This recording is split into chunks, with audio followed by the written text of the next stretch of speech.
So, I bet you're wondering why there's a deck lid flying out the door of my shop. Well, it didn't start out that way. Alright guys, well this is take 3 because I unfortunately am the unfortunate owner of a GoPro, which is an utter piece of garbage camera that records for about 2 or 3 minutes usually and then just shuts off on me. But, yeah, I hate my GoPro. So, today, back on subject, I've got the last piece of the car that I have not stripped the paint off of. I haven't stripped the paint, I haven't touched it and done anything with it. Actually, there's 3 parts. There's the deck lid, and there are the quarter panel extensions that go at the back here that I have not stripped the paint off of. But for right now, the biggie is the deck lid. Now, the deck lid on this car, to be honest, it doesn't fit the car. It didn't fit the car. Before I put when it had the factory quarter panels on it, it didn't fit the car. The trunk lid had much more arch to it than the factory quarter panels did. Now I know, and everybody's going to realize it. Say, hey, you must be just talking about the aftermarket ones. No, we all know that when you have the aftermarket quarter panels, that they tend to be flatter than the factory ones. They don't have that arch in it.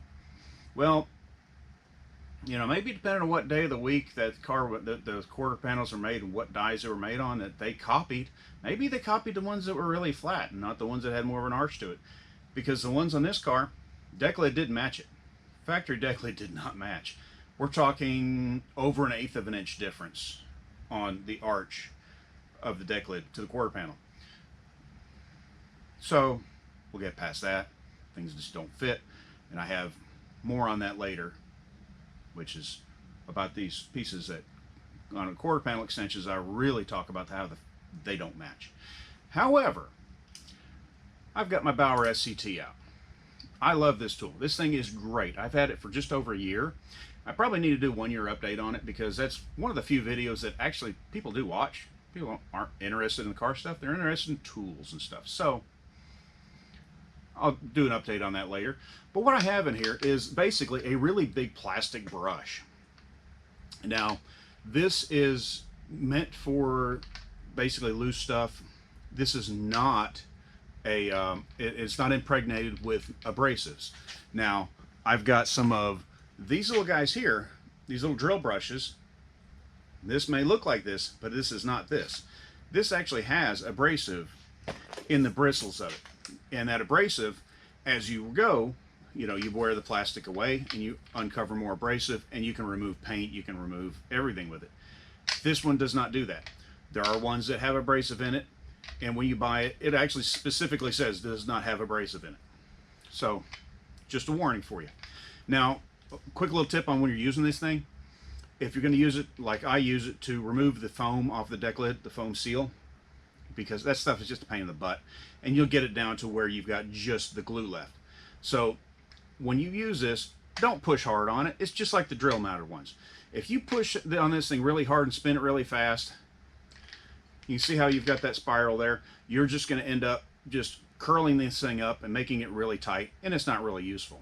You want to let the tool do the work. Push it in a little bit, let the tool do the work, and every so often, flip directions on here. And the same thing with your drill mounted ones. You'll want to flip them directions as well. Spin it one way, spin it the other way, because you want to keep the bristles as straight as possible, because when they get curved, you don't have that nice square edge that's actually out there removing material. So, now that I've given you a lecture on how to use one of these wheels, let's get to the rest of the video.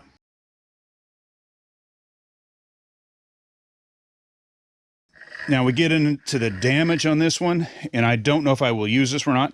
It has got a nice dent right here. I don't... It's probably something sitting on the top and they slammed the trunk on it. And then if you look here, you can see this has got a big old dent here. Down here, we've got some actual Bondo that somebody attempted to do some kind of filling of a dent here, which I don't know what it looks like yet. Over here, we got another dent here. The lock cylinder piece here at the bottom, right up in here, this is kind of messed up. It's an easy fix. You just pull that back out. But you've got this here, you've got this here, And it wouldn't surprise me if somehow this thing was out of shape. Who knows? And just for the historical fans, that looks like a 3 and a 6. So whatever that means, I don't. Oh, sorry about that. Yeah, I know that makes an annoying noise. Sorry. So that's kind of where we are with the deck lid. I'm going to put you back up on the IV stand. And it's surprisingly be running for 8 minutes doing all this, including my talking and my grinding, most of the grinding and all that. And it hasn't shut off on me. Wouldn't run 2 minutes before. I need a better camera, and I don't want to buy one, so maybe I'll just stop making videos. Who knows? So next thing I'm going to get onto is flipping this over. We are going to finish cleaning and stripping this, and then we're going to start seeing how bad the damage is on this. Just wipe down all of that pretty good. Now I'm using these cheap rags that you can buy, these disposable rags. Sam sells these, everybody sells, you can buy them online. They use a rag because it's got a nice rough surface. A paper towel or even a shop towel. The shop towels you buy in a box are just garbage now. So if anybody knows of a good shop towel and the rags in a box type of thing, the ones that come in a box or a roll or something, like the old Scott rags in a box that were nice and fluffy and strong. If anybody knows of those, let me know what you use, because I haven't been able to find anything that is remotely like what that was, say, pre-2020. So using that nice scrubby cloth here, I was using acetone, and as you can see, it really didn't do anything.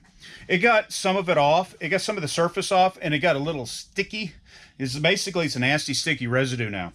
And I said it didn't have any, or I think I said naphtha, but I do have a little bit of naphtha. I did find this old can here, so I have a little bit. This usually works really well, but it's not a bad idea to go ahead and use acetone, because acetone is cheap. It's not none of it's the greatest thing in the world. Acetone lager thinner is very similar, very, very similar. Not much different between the two, actually. But it's available. You got it. You can use that to get the bulk off, and then use your naphtha sparingly to actually do the real grunt work to get the rest of the sticky stuff off the steel. So we're going to soak this up with naphtha and see if it works as good as it normally does for me. Now I know it's going to make a liar out of me this time. So stupid lids. All right, I got the stupid lid off the container. Even many years ago, they used those things. They're horrible. So let's look down here and see if this works as good as I said it was. And I've barely got any on there right now. Just a tiny little drop is all I put on there. So we'll soak it up a little bit better. And that is working quite a bit better than the acetone was. It's not perfect because this stuff is so old, it's gotten hard. So it has to soak into it in order to soften it up and get it to come up. And as you can see, it is coming up. You can see that little bit right there is already gone. So naphtha is really the best thing that I have found. There are probably xylene as well that would work really well, but you know, you do however you want to. This is the way I do it. I just try to give you information and what I do and what works for me, and take it how you like. So I'm going to continue on. I'm going to get rid of all the adhesive on this here, and then I'm going to get out of the shop and let this place air out while I go work on something else.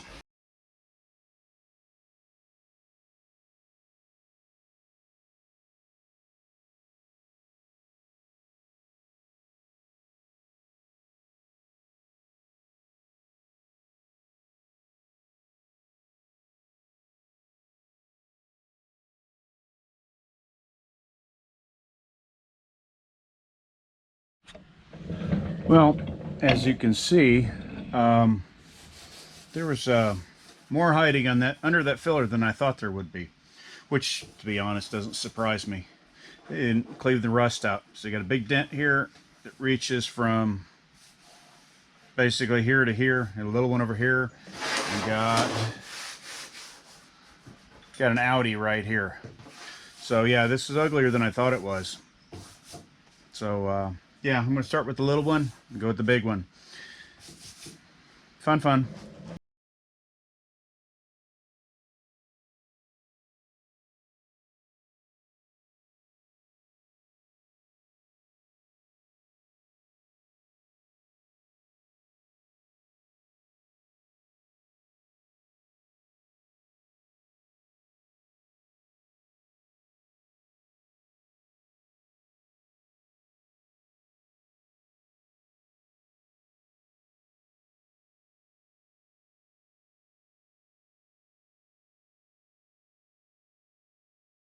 All right, well, this is interesting.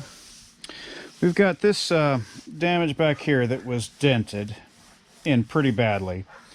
But we've also got some of the blue filler, which is between layers of paint, which you can see a primer, a paint, a filler, and a paint. So at some point early on in this thing's life, you can see all these scratches up here. This thing had some damage back here that was repaired, and somebody put the beige paint right back on top of the ugly filler, the blue filler. Now, the ugly, it's all ugly, but just interesting what you see when you start grinding into things. Interesting. But yeah, so that was probably early on because this car was last registered in the early 80s. So I bet this was probably not too, probably early, mid 70s, I bet, repair. It's interesting. All right, well, talking to you from the comfort of my chair here, and I've gotten the whole trunk lid all stripped down. Got all the metal, the paint and the body filler off the metal. There were some interesting things I found. There was a repair that was done in this area here quite some years ago, because there was the beige paint, there was the blue filler, the beige paint, and then you've got another new damage here, that where this had been crushed in, they had slathered on some pink stuff of some sort. And yeah, there's some holes here, but we'll talk about that in a minute. But this is one of those opportunities where opportunities, times where there's a decision to be made. Can I fix this? I've straightened it out quite a bit already. It was quite a bit worse than what you're seeing right now. And I'll put some pictures up here, because this is an old drafting curve. I couldn't find my my other one. It's, you know, my little one with the little fingers. Couldn't find it. I don't know where it is. But that should be touching the metal right there, everywhere. When I started on this, there was easily 2 to 3 times that much gap. And, you know, I know the metal guys are going to say, yeah, you know, you can just keep working on that and just, you know, keep putting things on there and pull that out, maybe weld a piece on there, pull this out this way while you're pushing that in there. And you can't get to the back of this because, you know, you've got the big brace in there. So you've got a crease here, you've got to pull back. But this is the time where I make a decision of, I get pissed off at it. I'm done messing with it. I don't want to mess with it anymore. This is not an unobtainium part. If I want to, I can wait till the end of next month and probably find one at the swap meet, you know, factory one at the swap meet that is in far better shape, that I don't have wrinkles and bulges and things to fight with. And it does have a tiny little bit of rust at some of the pinch weld seams on the edges. There was some on the very edges, so that is a minor issue. Not that it would probably be an issue in the future, but it does exist. So you have to make the decision here. And my decision at this point is, I'm done screwing with it. I don't want to mess with it anymore, because it's not worth my time or aggravation to mess with this. I can get more of these. They're out there. I can get new ones. They're out there. So there comes a time where you have to weigh your time, your skills, your patience, your annoyance, and all those other things, and it's just not worth it right now. What I will do is I will clean this thing off, because it's already stripped down. I'm going to sand it again and make sure it's got a decent hook on it, where I did the other stuff that kind of gives it a burnished edge and primer doesn't stick to it. I'm going to go ahead and prime this. I'll clean it up, prime it, and I'll put this off to the side. And if for some reason off in the future I decide that, oh hey, I need to fix that factory trunk lid for such and such, I'll do that. But for right now, it is not worth the time, effort, and aggravation to mess with that. Yes, it's doable. I don't want to. It's just not worth it. And that's the decision you have to make a lot of times when it comes to a lot of sheet metal work. Is